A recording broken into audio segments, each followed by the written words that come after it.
Assalamualaikum warahmatullahi wabarakatuh. Perkenalkan, saya Izianova Najla dengan NIM G00240020 dari kelompok B7.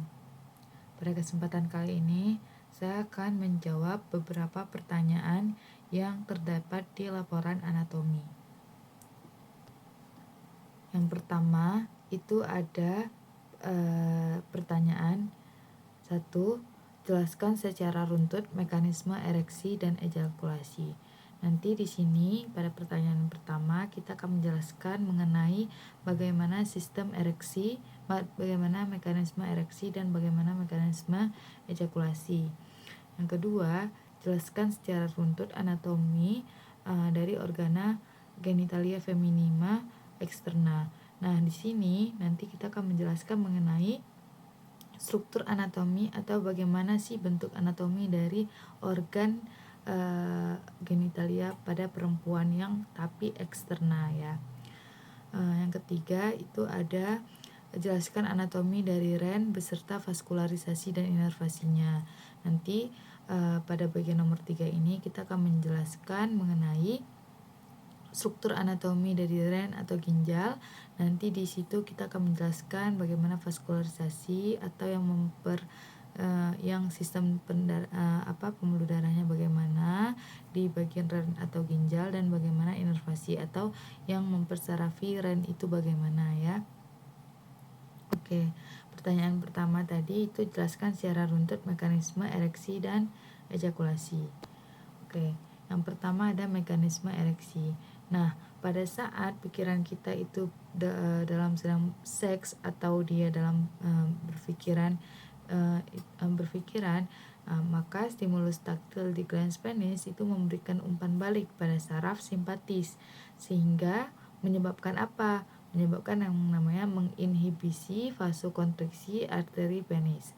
Selain itu juga memberi umpan balik dan saraf parasimpatik. Di mana pada saraf parasimpatik atau dari mana? Itu dari nervus saraf sakral yang kedua sampai saraf yang nervus saraf sakral yang keempat ya. Lalu yang akan mengeluarkan oksidasi nitrat dan mengaktifkan enzim guanylyl siklase.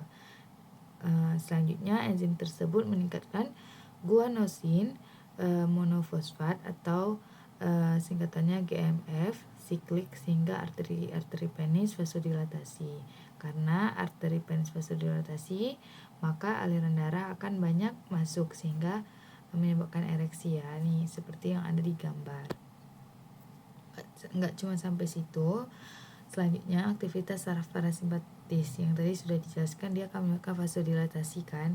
Nah, kemudian oksida nitrat mengaktifkan enzim guanylyl siklase tadi, sehingga menyebabkan apa? Peningkatan pembentukan guanosin monofosfat atau singkatannya GMF siklik ya.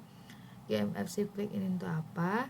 Dia itu memiliki peran terutama pada saat melebarkan arteri-arteri penis ya, ada pada di gambar arteri-arteri penis dan jalinan trabekula serat-serat otot polos. Nah, biasanya serat-serat otot polos itu ada di bagian tengah-tengahnya corpum cavernosum ya.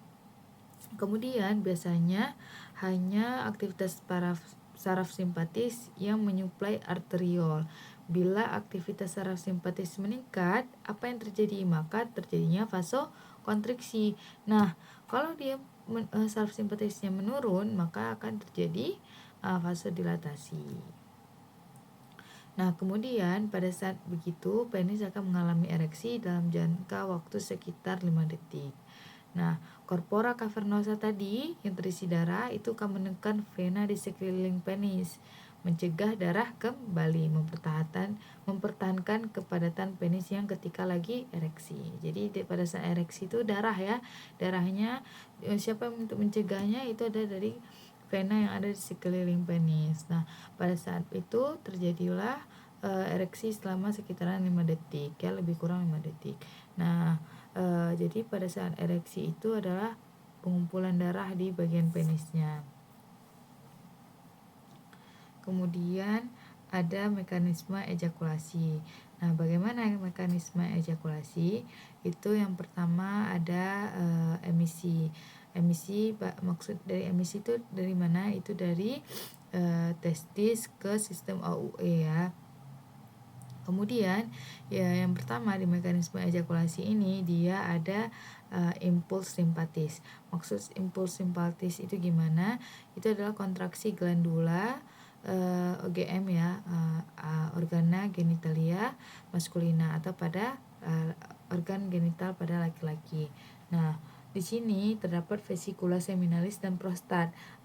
Jadi yang uh, yang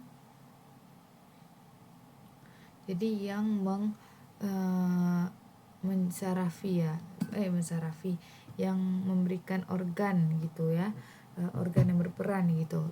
Di situ adalah vesikula seminalis dan prostat.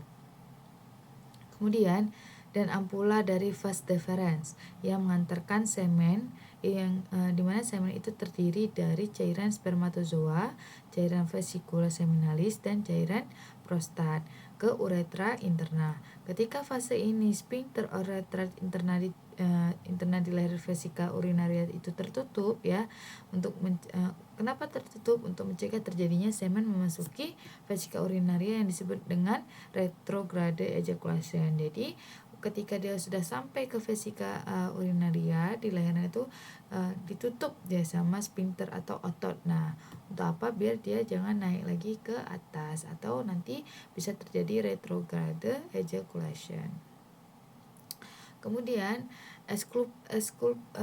ekspulsi itu dia keluarnya dari OUE. Kalau tadi emisi itu dia dari testis ke OUE, ekspulsi ya, keluarnya dari OUE. Ekspulsi ini disebut juga dengan ejakulasi. Jadi bisa disimpulkan bahwa ejakulasi terjadi dua mekanisme, ada emisi sama ekspulsi atau ejakulasi. Nah, ekspulsi ini keluarnya dari OUE. Apa yang keluar? Itu tadi darah atau semen yang udah dipersiapkan di OUE tadi ya, pada saat emisi itu keluar. Bagaimana prosesnya? Nah, pengisian uretra interna dengan semen mengeluarkan sinyal sensoris yang dihantarkan melalui nervus brandus ke regio sakral medula spinalis yang menimbulkan rasa penuh yang mendadak di organ genitalia interna. Kemudian aktifnya sinyal sensoris yang membuat terjadinya rangsangan kontraksi organa genitalia maskulina sehingga menyebabkan kontraksi musculus ischio cavernosus dan musculus bulbo cavernosus yang menekan dasar jaringan erektil penis. Lalu keadaan ini menyebabkan peningkatan tekanan ritmis dan bergelombang di kedua jaringan erektil penis dan di ductus gental serta uretra yang mengejakulasikan semen dan uretra keluar. Oke, selanjutnya masuk ke pertanyaan yang kedua atau yang kedua itu tentang OGF eksterna atau organa genitalia feminina yang bagian eksterna. Nah, sebenarnya organa genitalia feminina itu ada dua, ada bagian eksterna sama bagian interna. Nah, eksterna itu dia bagian permukaan yang di luar gitu ya. Sedangkan interna berarti yang di dalam, yang dia bahkan dilapisi oleh dari eksterna ini. Nah, organa genitalia feminina eksterna atau organ genital pada perempuan yang bagian eksterna, yang bagian luar itu ada 6 struktur nih ya. Yang pertama ada mons pubis, yang kedua ada klitoris, ketiga ada labia mayor, nanti di commissura labiorum anterior et posterior, berarti bagian depan sama bagian belakang. Ada labia minora frenulum labiorum pudendi, preputium clitoridis dan frenulum clitoridis. Lalu ada vestibulum dan terakhir ada glandula vestibularis mayor. Nah, mons pubis ini apa? Mons pubis ini merupakan area kulit menonjol menutupi simfisis osis pubis, yang dimana dia ditutupi oleh pubes atau rambut pubis. Jadi mons pubis itu dia tempatnya berada di bagian rambutnya ya. Nah, lalu ada klitoris. Klitoris itu merupakan organ erektil yang homolog dengan glans penis pada pria. Lanjut pada labia mayor. Labia mayor itu merupakan pelipatan kulit yang menonjol yang membentang ke arah caudo dorsal dari mons pubis tadi. Nah, lalu labia mayor ini ternyata homolog dengan skrotum pada pria. Bagian arah anterior dan posterior dari labia mayor, baik itu labia mayor dextra maupun labia mayor in sinistra akan saling bertemu. Nah, pertemuan ini akan membentuk yang namanya commissura labiorum anterior et posterior ya. Jadi arah depan dan belakangnya tadi kan akan bertemu ya. Nah, pertemuan ini akan dibentuk satu bangunan yang namanya commissura labiorum anterior et posterior. Maksudnya cara lebih ingatnya itu adalah commissura. Jadi commissura itu adalah pertemuan. Jadi commissura labiorum. Labiorum itu apa? Labia mayora. Jadi commissura labiorum, pertemuan labia mayora. Di mana? Tadi kan katanya di anterior dan posterior. Jadi makanya commissura labiorum anterior et posterior. Jadi pertemuan antara labia mayor yang ada di depan dengan yang di belakang. Selanjutnya itu ada labia minora.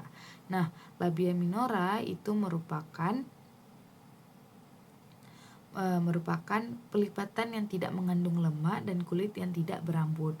Nah, secara garis besarnya itu labia mayor itu dia letaknya lebih luar daripada labia minor. Nah, labia mayor itu lebih besar daripada labia minor. Nah, kenapa lebih besar mayor? Karena yang minor itu tidak mengandung lemak dan kulit serta dia tidak punya kulit yang berambut ya.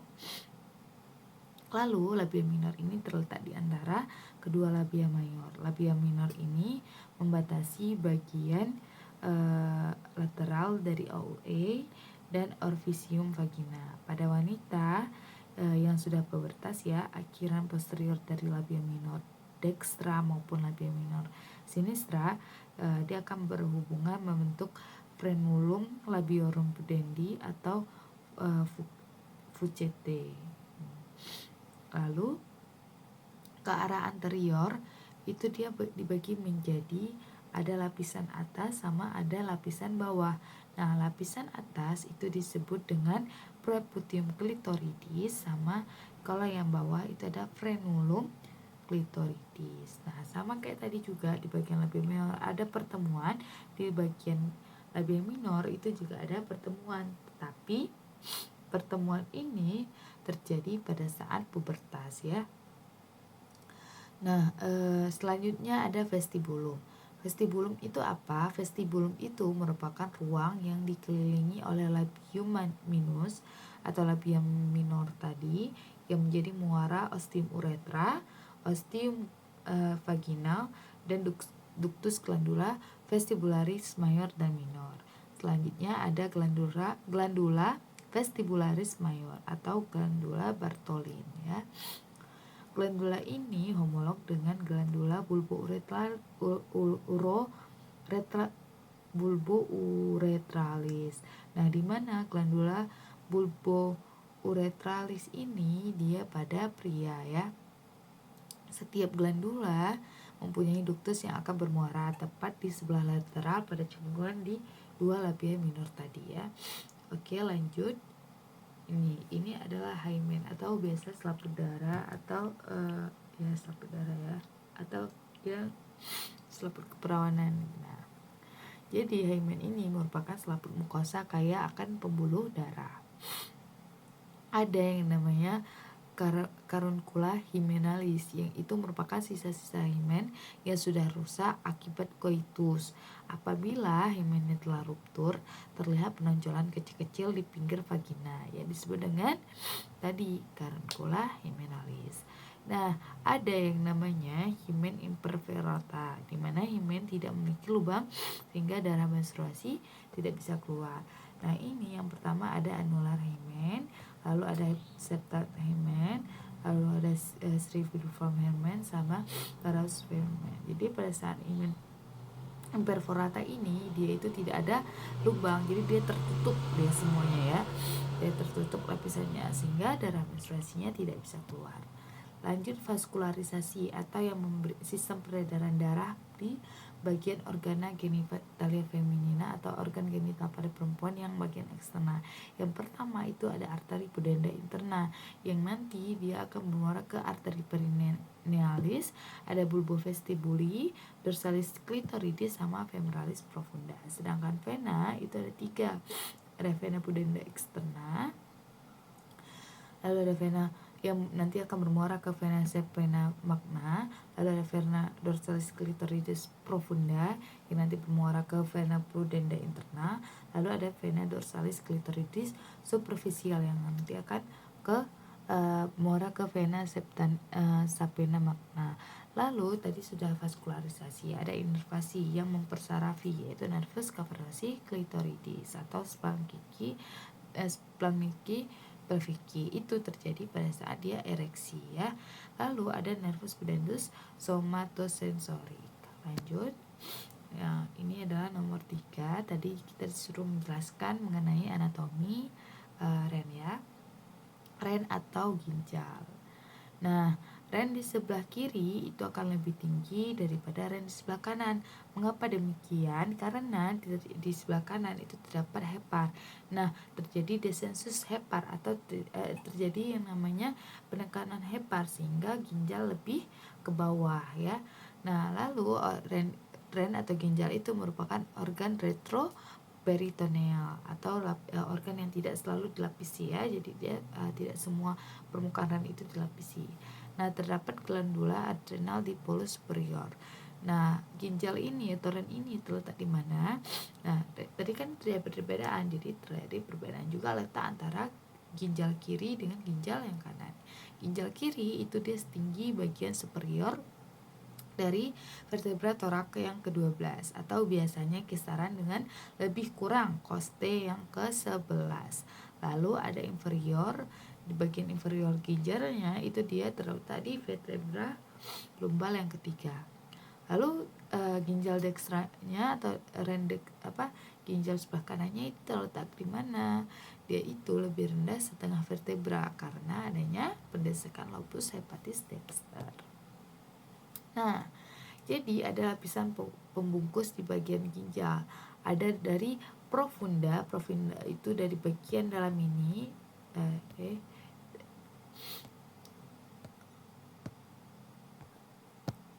ada dari bagian luar ya. Ini bagian luar, lalu ini bagian dalamnya. Nah, kalau dari profunda ke superficial berarti dari dalam ke luar. Itu yang pertama ada kapsula fibrosa, ada perirenal fat atau lemak perirenal, ada fascia renalis, kemudian ada pararenal fat atau lemak pararenal. Nah, lalu ada fiksator. Fiksator itu apa sih? Fiksator itu yang menyokong dan memfiksasi siapa? Memfiksasi ginjal atau ren agar tetap pada tempatnya. Jadi fiksator ini sangat penting. Nah, jika fiksator ini tidak tepat pada tempatnya atau dia bahkan tidak ada dan dia tidak menyokong, maka ginjal ini nanti akan terjadi yang namanya klinis, di mana ginjalnya tidak berada pada tempatnya. Apakah dia melayang, apakah dia jatuh, dan itu sangat bahaya. Siapa yang menjadi fiksator pada ren atau ginjal? Yang pertama tadi ada fascia renalis. Nah ya, fascia renalis itu yang ini yang warna hijau. Lalu ada arteri vena renalis. Lalu selanjutnya ada corpus adiposum, di mana corpus adiposum ini terbagi menjadi 2. Ada pararenal fat atau lemak pararenal dan ada lemak perirenal atau perirenal fat ya. Next. Kemudian kita masuk ke vaskularisasi ke bagian ren. Nah, vasa arteriosa yang menuju ren adalah arteri renalis, aorta abdominalis yang merupakan cabangnya. Nah, cabang dari aorta abdominalis ini merupakan arteri renalis, di mana arteri renalis itu karena tadi ginjal ada kiri dan kanan, makanya arteri renalisnya ada dextra dan sinistra. Kemudian masuk ke ramus anterior, di mana ramus anterior itu juga punya ramus posterior. Masuk ke hilus, lalu dia akan mencabang di arteri lobaris. Kemudian setelah arteri lobaris masuk ke dalam lobusnya, berarti interlobaris ya, berjalan di kolumna renalis, lalu masuk ke arteri arcuata, lalu masuk ke arteri interlobularis, lalu selanjutnya arteri afferent glomeruli, lalu masuk ke glomerulus yang berhubungan dengan kapsula Bowman, akan membentuk yang namanya corpusculum malvigi untuk difiltrasi menjadi urin. Sebagian kecil darah tidak akan difiltrasi, melainkan tetap mengalir di glomerulus menuju arteri afferent glomeruli, arteri rekta yang akan berfungsi untuk reabsorpsi di tubulus ginjal. Lalu selanjutnya ada yang menginervasinya. Tadi sudah memvaskularisasi, selanjutnya ada inervasi atau sistem pensarafasnya. Yang pertama ada plexus renalis, yaitu ada somatic afferent yang akan diinervasi oleh nervus planiki thoracici. Lalu kalau simpatis itu ada nervus planicus mayor dan nervus planicus minor. Sedangkan parasimpatis itu ada nervus vagus atau nervus yang ke-10. Lalu plexus renalis ini akan berhubungan dengan plexus testicularis pada bagian laki-laki ya, kalau yang testicularis. Lalu drainase limfatiki atau limfe ya, sistem limfe itu masing-masing ren atau ginjal itu bermuara ke nodi aortiki lateral atau lumbal di sekeliling pangkal arteria renalis. Oke, terima kasih. Mungkin ini saja yang dapat saya sampaikan. Lebih dan kurang saya mohon maaf. Wassalamualaikum warahmatullahi wabarakatuh.